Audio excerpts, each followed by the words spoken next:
nos fazer compreender princípios que regem a realidade de uma experiência mais real, mais íntima e mais profunda com o Divino Espírito de Deus.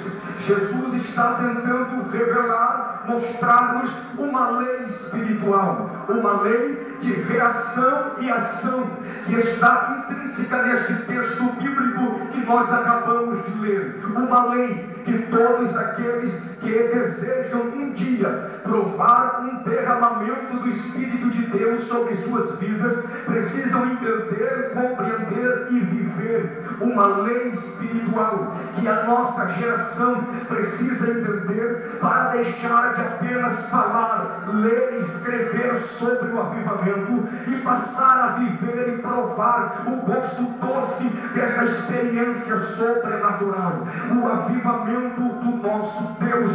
Esta noite eu rogo a ajuda dos céus para falar sobre o avivamento do meu Deus.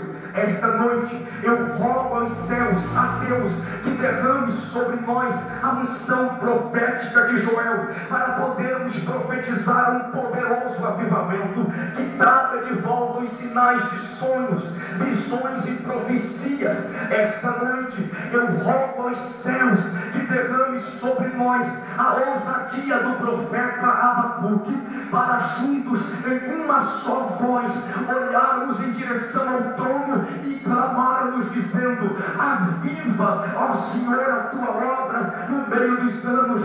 Esta noite eu quero entender que o Senhor nos reuniu aqui para nos levar a uma experiência mais real, mais profunda e mais poderosa com o seu divino Espírito Santo, com o seu avivamento. Eu quero acreditar que a trombeta do Espírito do Senhor, ela foi tocada e o Senhor trouxe para esta reunião homens e mulheres que o Senhor vai usar nesta última hora, homens e mulheres que farão parte deste último e poderoso avivamento e estarão esparramando as brasas acesas do Senhor pelos quadrantes desta terra. Então compreenda isto. Para fazer você entender isto, eu não quero usar o recurso da linguagem literal da Bíblia Sagrada, não. Eu não quero usar o recurso da linguagem escatológica para fazer você compreender o segredo que Jesus está revelando aqui em Mateus capítulo 9.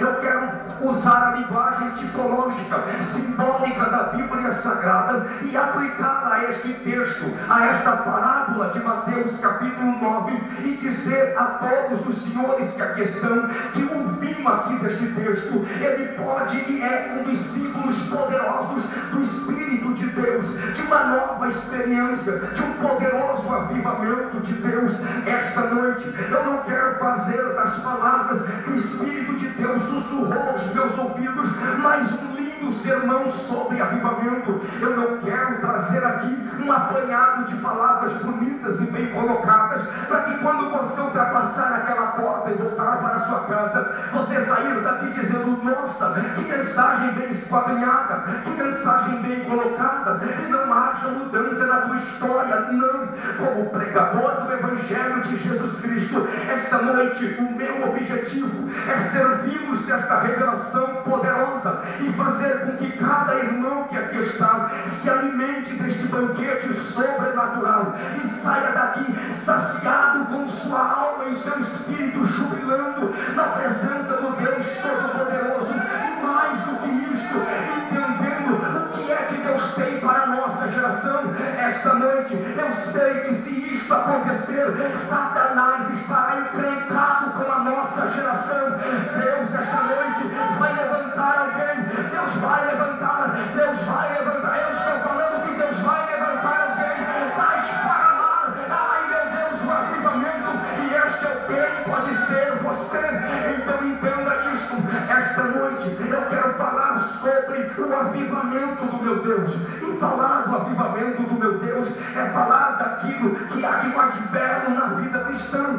Falar do avivamento do meu Deus é falar de um dos maiores presentes de Cristo à sua igreja, uma das maiores dádivas que o Senhor já entregou à sua igreja. O que seria da obra de Deus, o que seria da igreja, o que seria dos pastores, dos pregadores, dos missionários, se não for o avivamento avivamento do nosso Deus, que fora derramado por gerações, por séculos, tempos a tempos. O Senhor tem derramado o seu poderoso avivamento.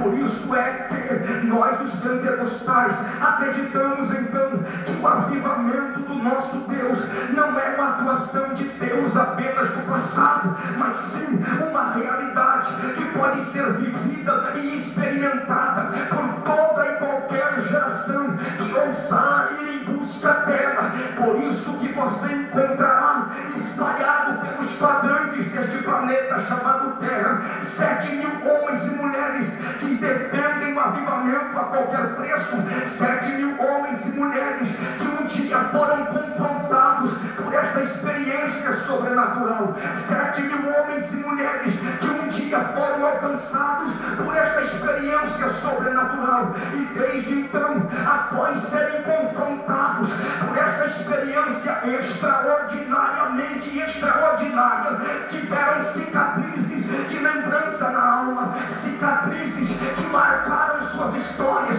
e os fizeram se tornar gladiadores, defensores deste mover sobrenatural. E quando encontram alguém querendo dizer que avivamento não passa de uma esquisitice, que avivamento não passa de um exagero cristão, que avivamento não passa de maluquice, logo se levantam para defender o poderoso avivamento do nosso Deus.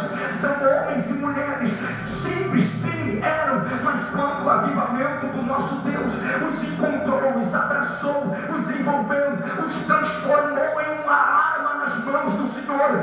Deus os fez armas nesta terra, instrumentos para a glória do nome dele. Foi o Senhor que os chamou. Desde então que conheceram este poderoso avivamento, que conheceram este poderoso mover do Senhor, decidiram então nunca mais orar sem o Espírito, decidiram nunca mais pregar sem o Espírito, decidiram nunca mais cantar sem o Espírito, decidiram nunca mais profetizar sem o Espírito, decidiram então nunca mais fazer nada sem a presença do Espírito do Senhor nosso Deus. E sem o avivamento, são homens e mulheres que ultrapassaram a teoria e foram viver a prática, a experiência com o Espírito de Deus. Viveram aquilo que Paulo escreveu, aquilo que os olhos não viram, os ouvidos não ouviram e jamais subiu ao coração do homem. Foi isto que eles alcançaram com o Senhor.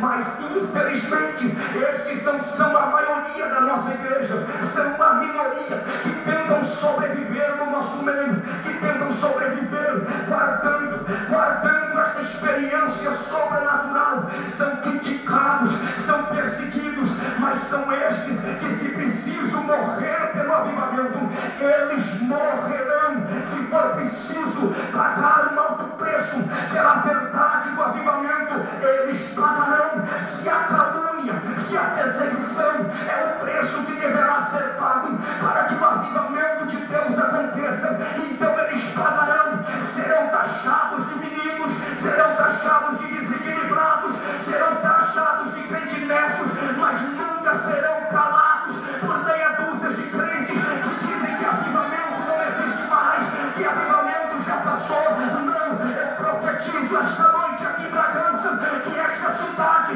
vai conhecer uma igreja avivada, que conhece o avivamento. Se você acredita nisso, jogue a mão para cima, aleluia.